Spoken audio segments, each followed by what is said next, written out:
Hello everyone, welcome to a different version of NZGT Drive today. This one's going to be more of a review. I'd like to review my car, which is a 2006 Nissan Skyline, aka Infiniti G35.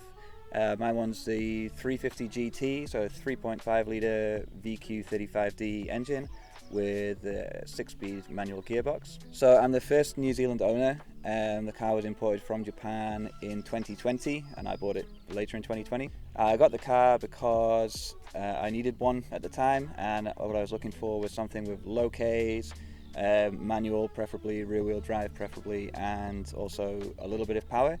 I managed to find this one for 10,000 New Zealand dollars with only 60,000 Ks on the clock. I had to travel up to Christchurch to get it. Christchurch is about 6 hours away from where I live. I managed to get a lift up there from someone that I didn't know, a one-way trip. I hadn't bought it yet, and I didn't actually have the money in my New Zealand account. I was waiting for it on a transfer coming from the UK, and I was checking my phone frantically coming up to the dealer, knowing that I had to buy the car but didn't yet have the money. Not only that, I went on a test drive, still no money in the account, and within about 30 seconds of leaving the dealership, I almost got into an accident. Someone did a U-turn in front of me and made me swerve across the entire road. After I took it for a test drive, I got back to the dealership, and fortunately the money just arrived in time, so I was able to take it away that day. Yeah, and that's it really. So basically, I had no money to buy it. So it was like meant to be, wasn't it? It's got quite a few modifications. So the first things I did, phase one if you like, was the plenum spacer, followed by an exhaust, and it was really, really loud.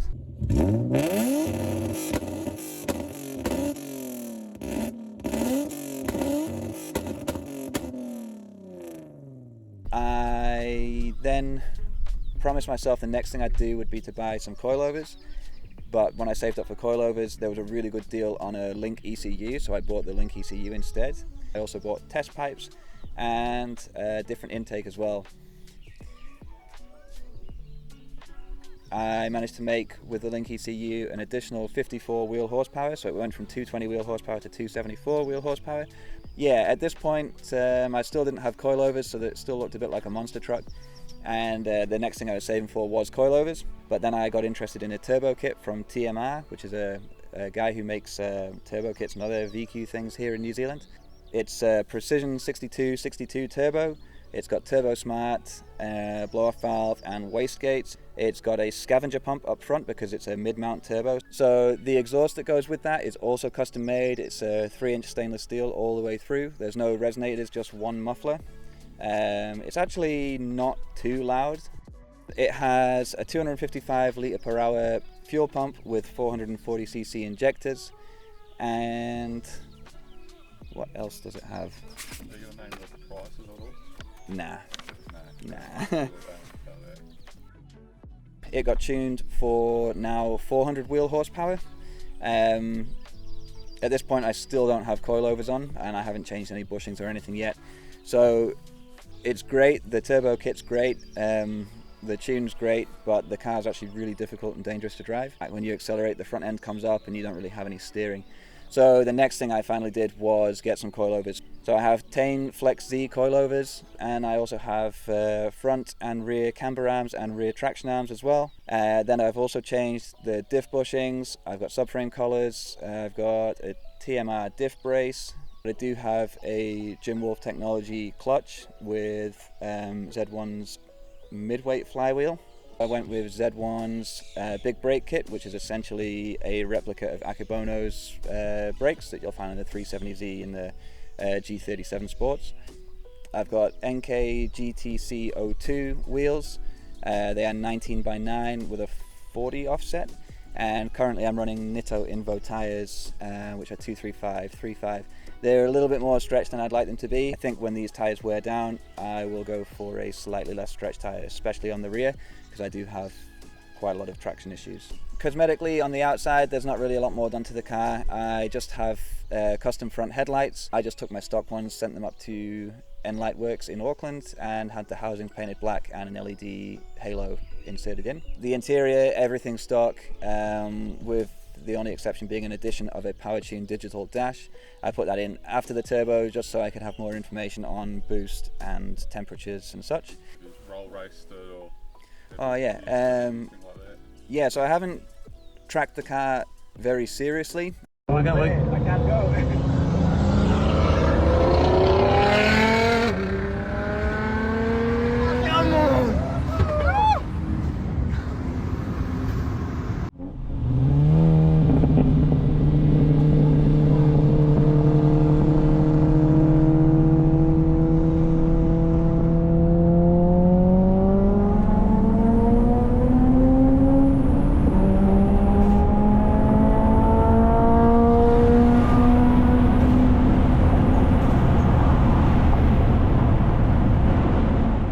All I've done so far is been to GTR Fest and Jap Fest in Christchurch, in the roll racing there, which is really fun. Quite good to go out there and be humbled as well, because whilst the car does feel really quick on the street, once you're racing against 1000 horsepower plus GTRs, it's really quite slow.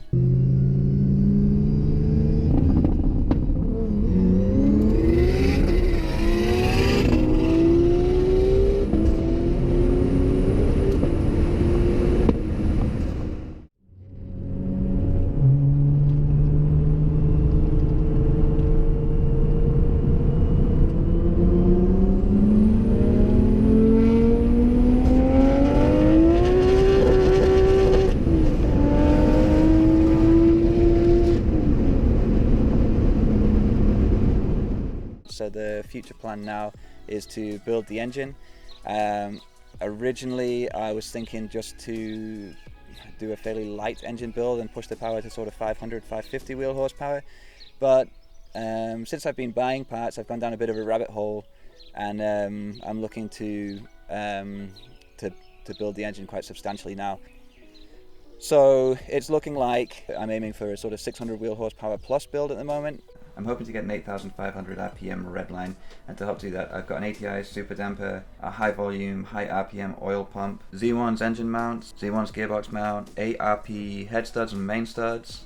I've gone for Carrillo pistons, Eagle rods, Kelford cams, Jim Wolf Technologies springs and retainers, Uniclutch Sport and a new flywheel, 370Z axles. And if you're interested in following the build, I'll post my Instagram handle here. Anyway, that's enough talking.